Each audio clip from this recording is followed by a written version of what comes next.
I'd be interested in hearing your opinions on elven culture. Perhaps you could ask Sarah. She has opinions. If I wanted Sarah's opinions, I'd be talking to her. And learning some colorful new idioms, no doubt. What do you wish to know? Is elven magic different from the magic used by humans? No and yes.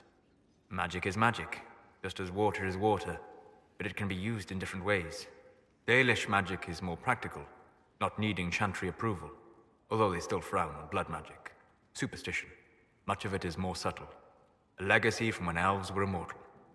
Legends of elven immortality. Did they use magic to increase their lifespan? No. It was simply part of being elven.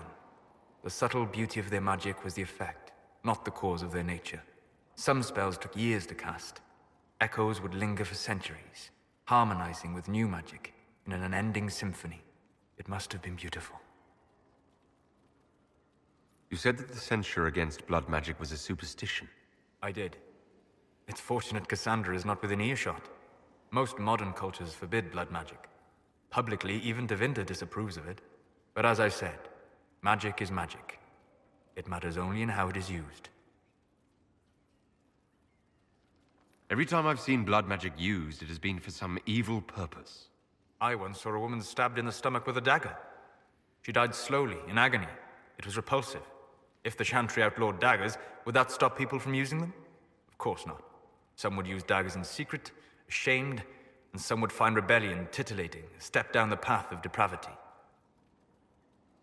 So we should allow blood magic to be used freely. Works so well for the Imperium. Tevinter's foundation stones are the bones of ancient elves with slave blood for the mortar. It is an example of nothing more than gilded savagery. Pitiable in a way. They always succeed through power, so they have never had the chance to learn another way. I'd like to know more about the Dalish elves. It is a mistake to think of the Dalish as a single group. They have lived as separate clans for centuries now.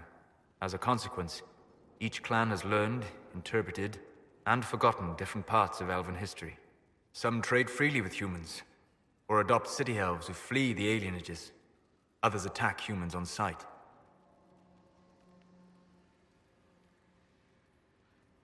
I'd like to know more about the elves from before our time.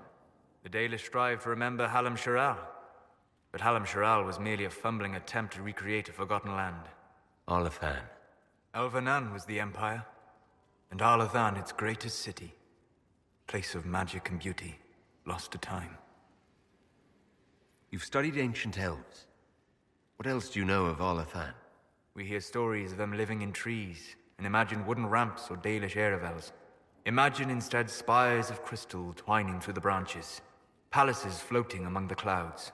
Imagine beings who lived forever, for whom magic was as natural as breathing. That is what was lost.